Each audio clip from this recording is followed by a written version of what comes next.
practice. This is Steve Anderson, and welcome everybody to our Crown Counsel program today. I'll give you a couple of suggestions as we start. This is, you are obviously in listen-only mode, so you can hear us.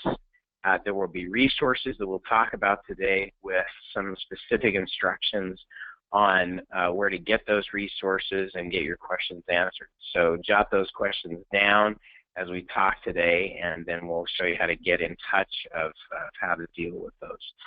Excited to present this. It's going to be rapid fire today. Hopefully you're in a position where you can take notes.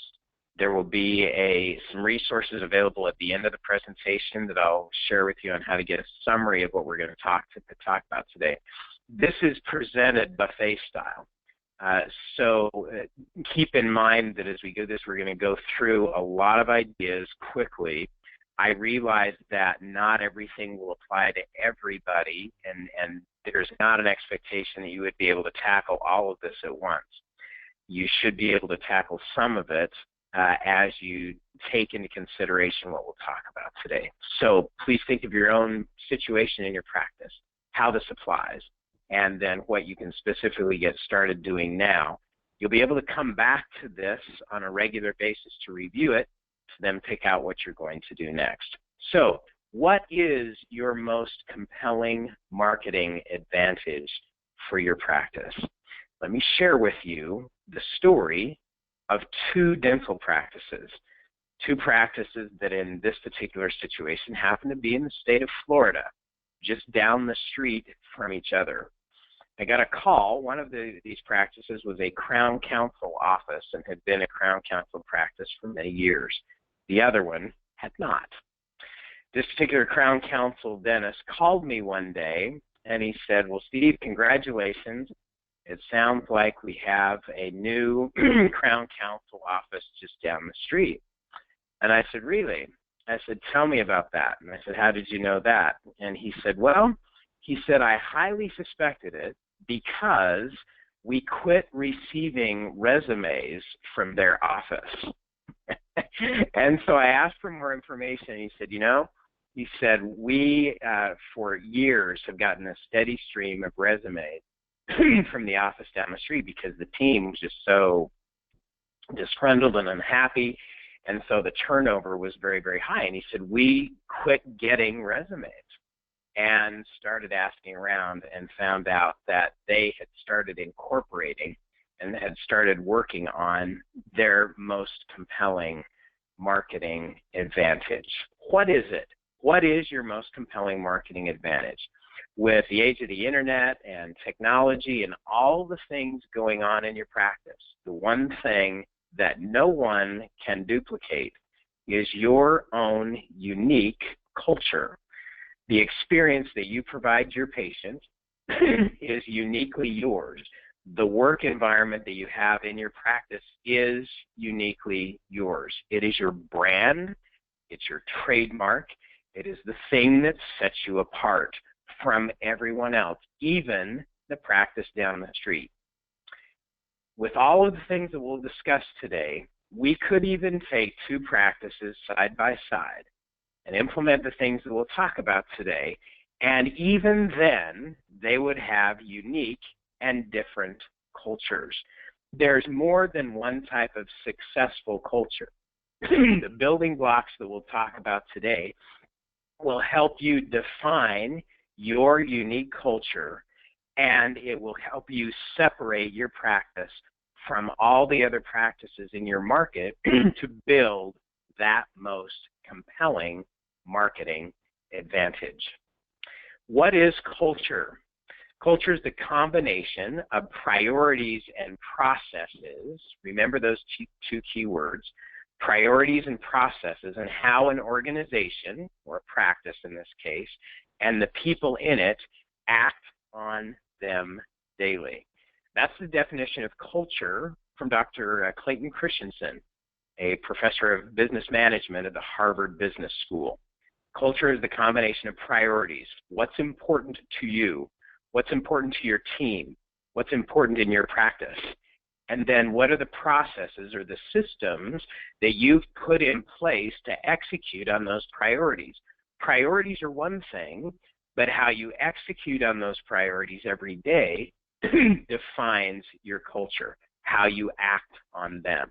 We're going to talk about some priorities and processes today and how you can use those two things to build your compelling marketing advantage, your trademark, your brand in your market that people will then repeat and refer, leave great online reviews because of the experience they've had in your practice.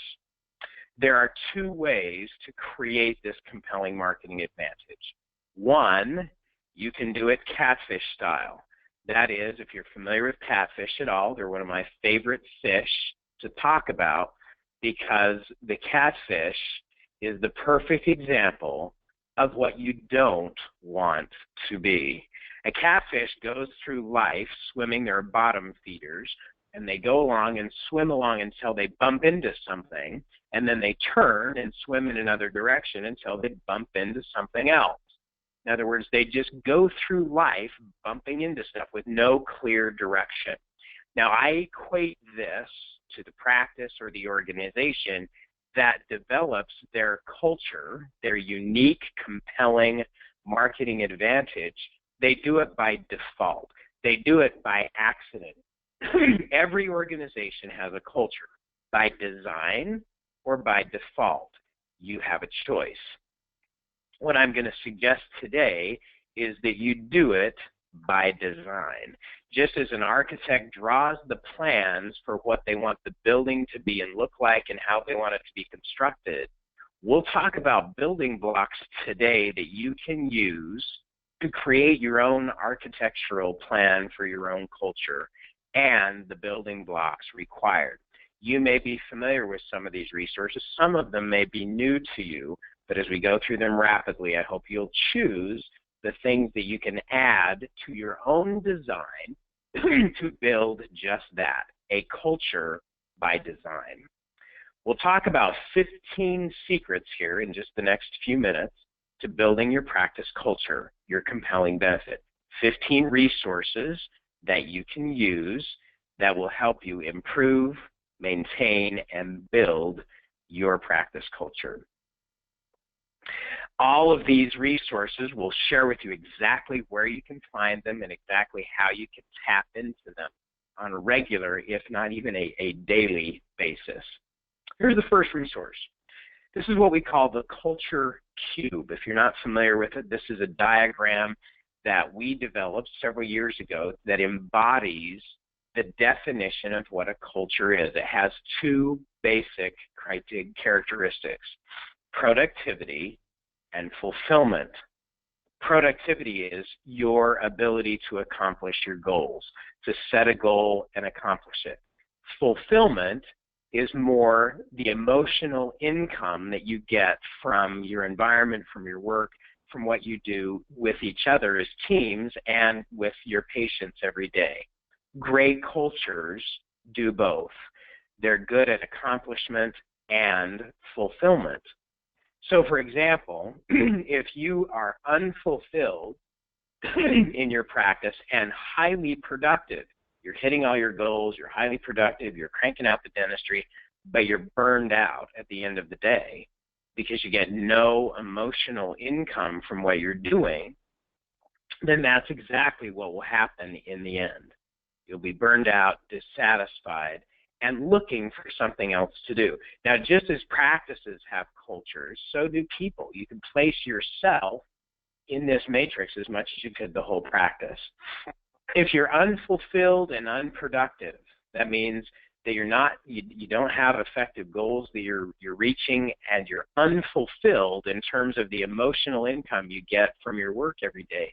You'll not only be burned out, you'll be broke and depressed. Not a good place to be.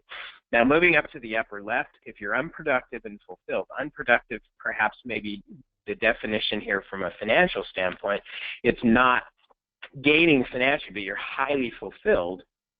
Isn't that what we do when we do charity work? We do it for the fulfillment, not for the financial return. And there's certainly a place for that. We'll talk about that today. And then finally, if you're fulfilled and highly productive, That's what we call a rich culture, not just financially, but in every sense of the word. Our goal in building a practice culture is to end up in that upper right-hand corner, fulfilled and productive. So my question to you is, where are you today? If you had to give your culture a grade, and we'll talk about how you can do that today, where would you place your practice in this matrix? Which quadrant would you be in, and what can you do to move your practice culture to that upper right quadrant? Here is one of the resources that we've developed in the Crown Council. This is the Handbook for Developing a Culture of Success, and it is entitled just that, The Culture of Success, 10 Natural Laws for Creating the Place Where Everyone Wants to Work. It has 10 very simple, straightforward strategies that you can use to build a culture of success. Many practices in the Crown Council already have a copy of this book. If you do have a copy, could I suggest that you go back and review the key takeaways that it contains in each area of how to build a culture. If you do not have a copy of it, you can purchase a copy at thecultureofsuccessbook.com, and which has some of these resources there. That is the easiest place to get a copy of it, but it's a full, what we consider to be a handbook for how to create a successful practice, a culture of success in your practice. One of the ideas in that book that we have talked about for years is the idea of creating what we call a culture guide. A culture guide is an actual document that you create, you draft as a team, that lines out what the behavioral expectations are of every member of the team. The behavior, because it's the behavior that then defines your culture, your priorities, what's important, what behavior, the values that's important, and how that comes out on a daily basis, your priorities and your processes. So this is a process by defining your actual culture. What do you want the place where you work to be like? What is the behavior that you expect of each individual? So if you haven't drafted this for your own practice, we highly recommend it. If you'd like a starting point, I'll share with you where you can get a copy of a sample culture guide here in just a moment, and you can take that, edit it, and make it your own. It is one of the building blocks of a great culture of success to define exactly what the behavior is that you expect from each other. Next are 8 resources, activities, priorities that we're going to challenge you and re-challenge you to commit to that define your culture.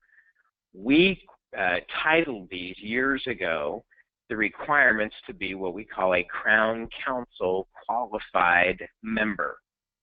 And if you're under construction as a Crown Council qualified member, these are 8 things that we consider to be basic building blocks to create a culture of success in any practice.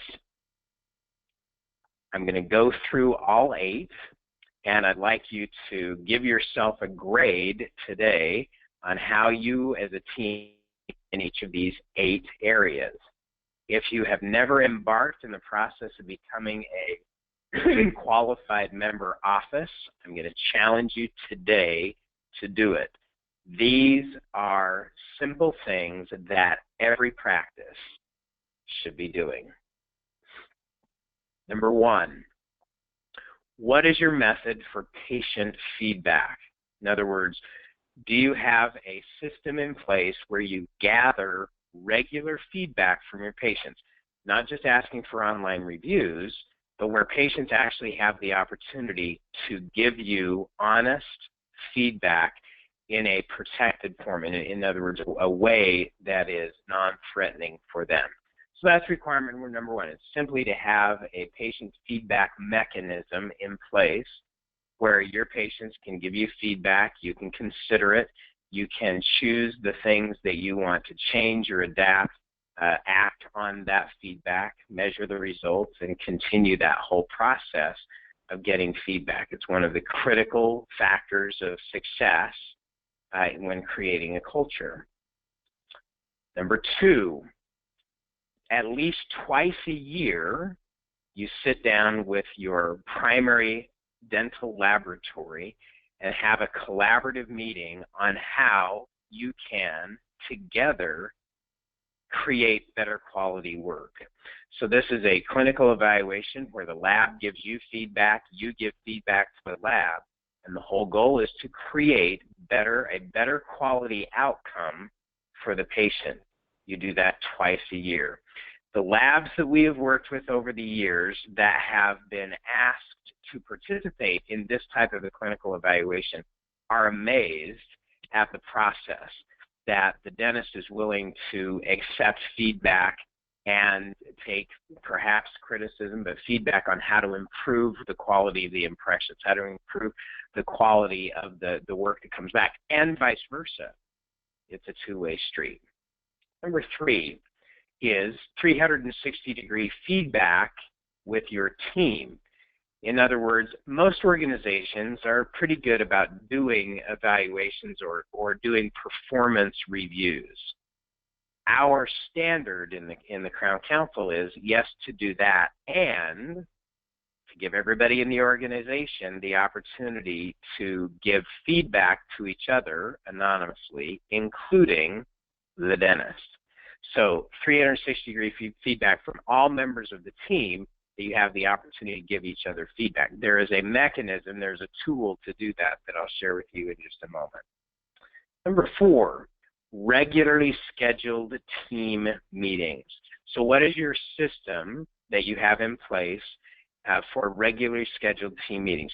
We have, over the years, marked and measured an interesting correlation between the amount of time that a team spends meeting and the progress and the improvement in the office. Many people say we don't have time to meet, we don't want to lose out on the production. Our best practices in the Crown Council have a 3-to-1 return on team meeting time. For every hour that they spend together as a team working to improve the practice, they reap 3 hours of production on the other side. So one of the requirements is to have a schedule of regularly scheduled team meetings, a weekly meeting format, a monthly meeting format, a quarterly meeting format that you follow on a regular basis to work on the practice, not just in it. Next is participate in a Crown Council mastermind group. That is a group that meets on a regular basis. Most meet monthly, where you exchange ideas, you bring the best of what you have, and be each other's advisory board and share your wisdom. There is great science and data behind the wisdom of this. If your dentist is not in a Crown Council mastermind group, one, it's a requirement to be a Crown Council qualified office. We do have a resource for that you can request, where we are now creating new Crown Council mastermind groups on a weekly basis that are professionally facilitated to help out in this process. So a key aspect of building your culture. Next is continuing education, that you have a 2-year written continuing education plan that shows a balance between clinical, management, and people skills training for the entire team. That you're looking out and saying, here's how we're going to balance all of those needs in the practice. And here are the continuing education experiences we're going to engage in. And that's planned 2 years out. Next is to have a financial plan that looks forward and maps out how financial economic independence will be reached. And this is actually a requirement that's signed off on by either your financial planner or your CPA, that you have that plan in place. Then finally is a plan for doing good. And so this would be a plan. The best practices in the Crown Council are constantly engaged in activities that do good in the community. So what is your plan in that area for doing good? So those are the 8 requirements for being a qualified member.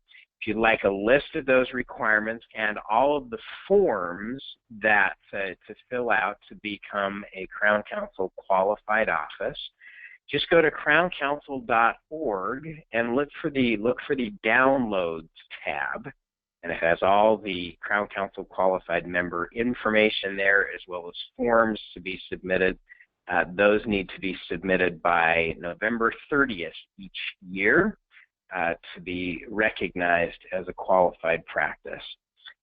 Each Crown Council qualified practice proudly displays this or similar to it recognition in their office.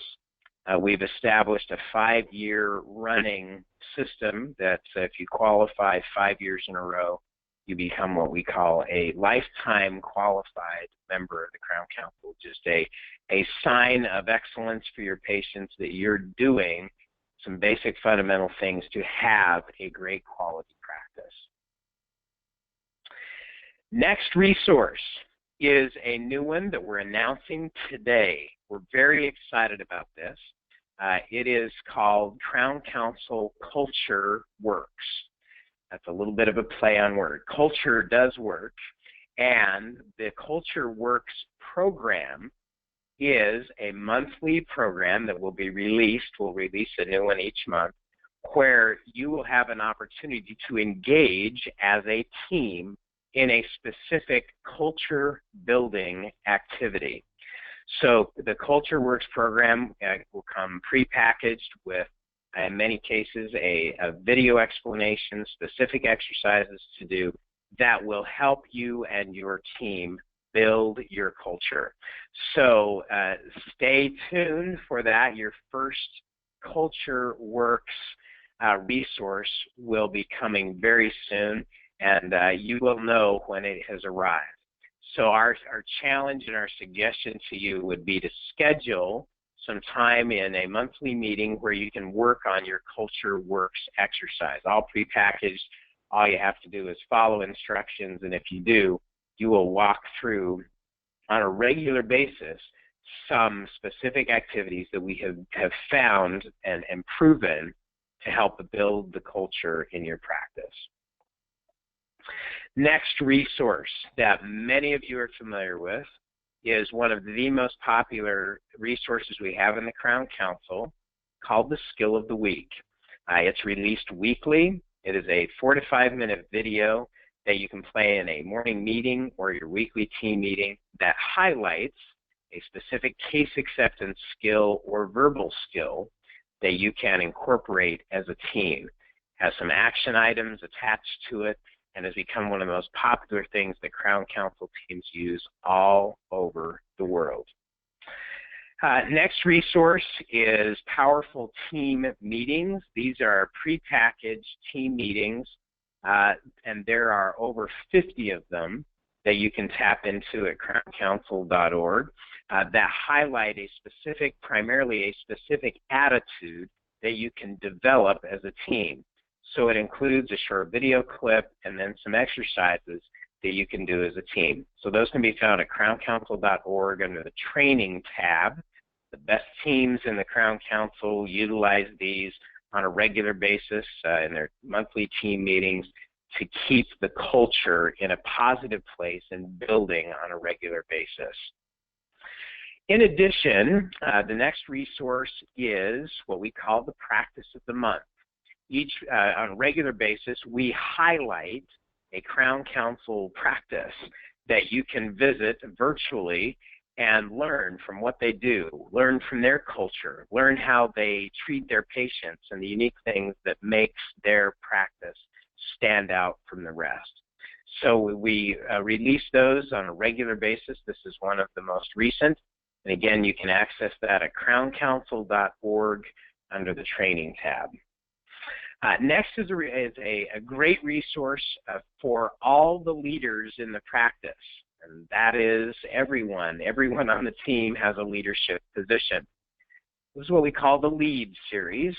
These are lessons from great leaders, and in this particular case, from great coaches that we have interviewed and worked with over the years with a specific leadership skill that you can develop under their mentorship.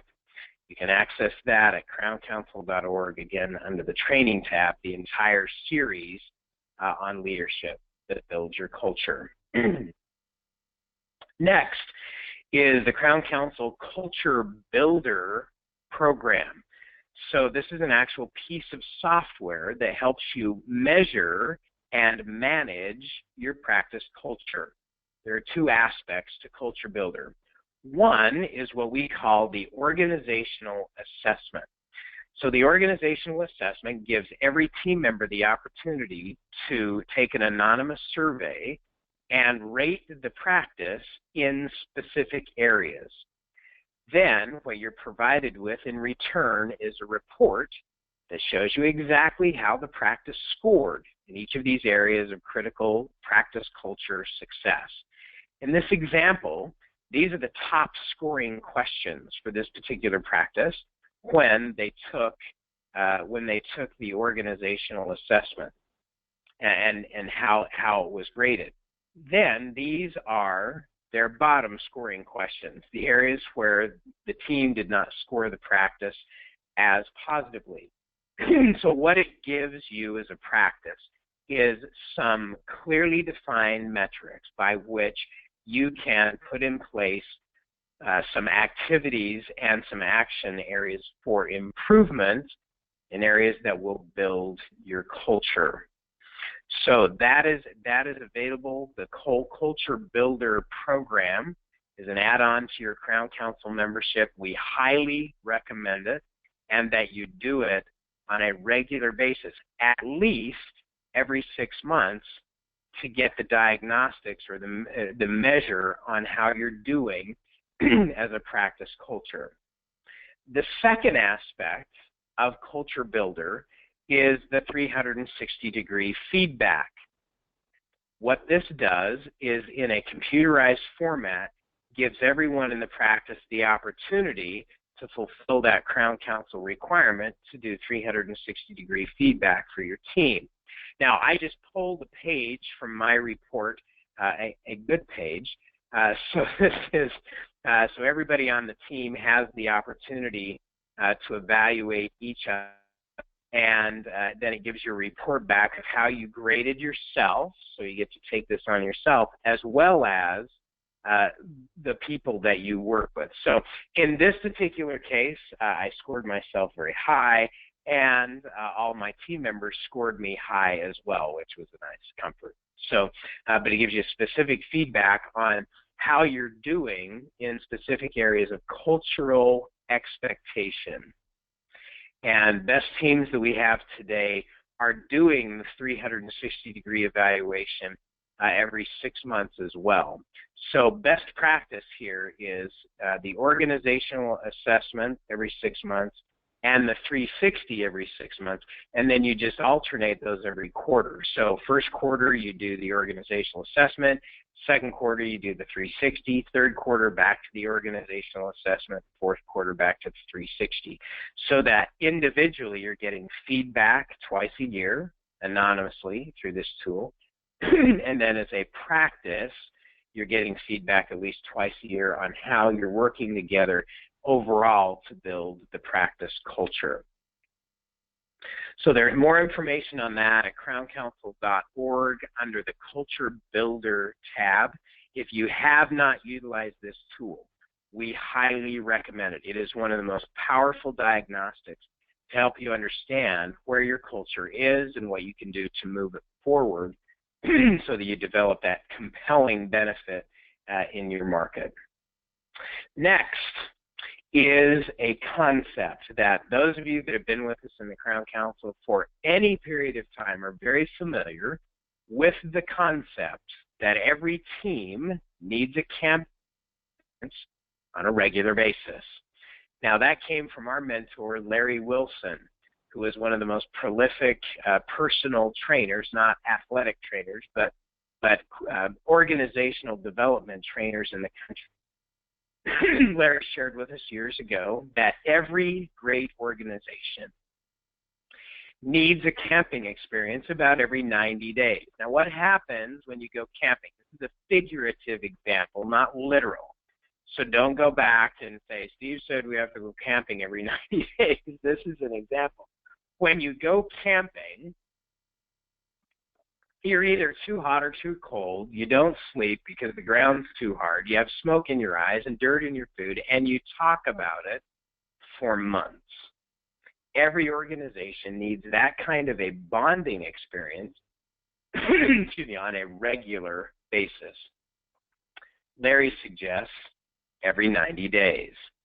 So, as a team, what is your camping experience, your regular bonding experience schedule? What are you doing on a regular basis to get out of the office and work together in a different way that helps you build the culture and the interaction that you have with your team? One of those that we have pre-built for you is, of course, the Crown Council annual event, the most popular camping experience in the Crown Council. So we assume that everybody in the Crown Council plans to attend this on a yearly basis. It is held at the beginning of usually January, February, at the beginning of the year to kick off the year at destinations all over the country. So this coming year we will be in Nashville, Tennessee, as I mentioned earlier. So teams in the Crown Council plan a year in advance to attend the annual event, and it is an event. It is designed to build your practice culture and every individual in it, and is a great quote-unquote camping experience. You can find more information on that, by the way, at ccannualevent.com, or you can also access it at crowncouncil.org. Next resource is around what you do in this area. In the Crown Council, we established several years ago that we do not believe in giving back. There's the term that's crept into our vernacular over the years that organizations should give back to the community. And when you think about that, that implies, if you're giving something back, that implies that you took something, maybe even took something that didn't belong to you. And that certainly is not the case. Now, there's nothing wrong with being successful in a practice or being successful in a business. In the Crown Council, we believe in doing good. And doing good comes in many ways, shapes, and forms. Much of it has to do with your charitable efforts. A lot of it has to do with the fact that you're doing good in your community every day by being in business, providing the service that you provide to your community, helping people improve their health, their smiles, their appearance, providing jobs. That does good as well. In the Crown Council, we've made efforts to provide resources to help you do even more good than you might be able to do on your own. Part of that is by the way of the Smiles for Life Foundation and the Smiles for Life campaign each year that we do in Crown Council practice country, where you dedicate 90 days to whitening teeth in your community, where patients can come in, get their teeth whitened, and make a charitable contribution to the Smiles for Life Foundation that in turn goes to benefit children all over the world, many of them right there in your own community. So many of you that are listening have actively participated in the Smiles for Life campaign for years. If you have not, could I highly recommend that this is one of the key building blocks to a great culture. Research done by Roper Starch Worldwide, a consumer research organization, has found that 67% of consumers look favorably upon an organization that is engaged in some type of cause-related effort, so much so that it influences their buying decision.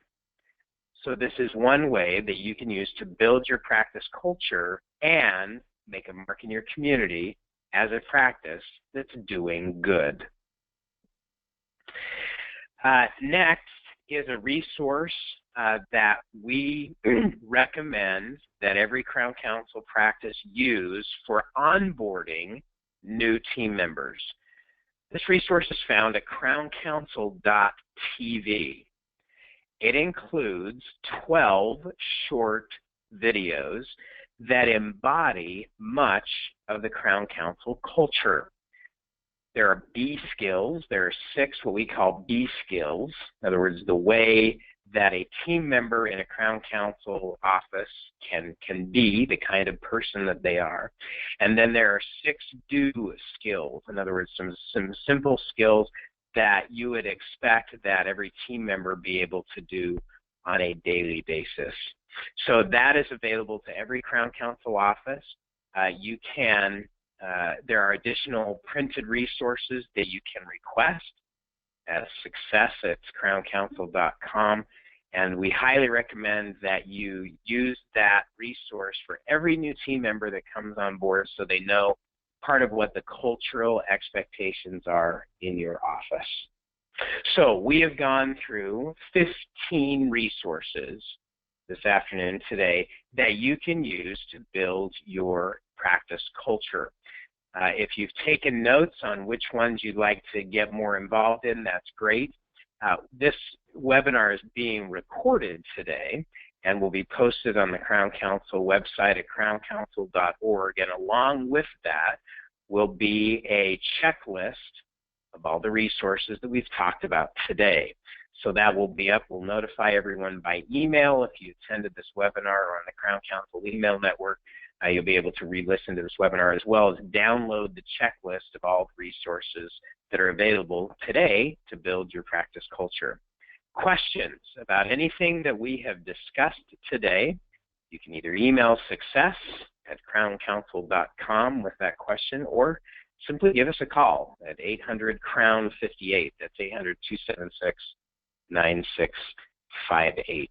So we hope that has stimulated your thinking today of all of the different resources that are available. Some of those you may be aware of, some you may not be aware of, and you can start engaging in those today. We hope that they're resources that will help you build that compelling marketing advantage for your practice, to separate your practice from everyone else in the community through your practice culture. Thanks for joining us today for our session. Good luck to you as you build a culture of success in your Crown Council practice. This is Steve Anderson, looking forward to being with you for our next Crown Council webinar. Have a great day.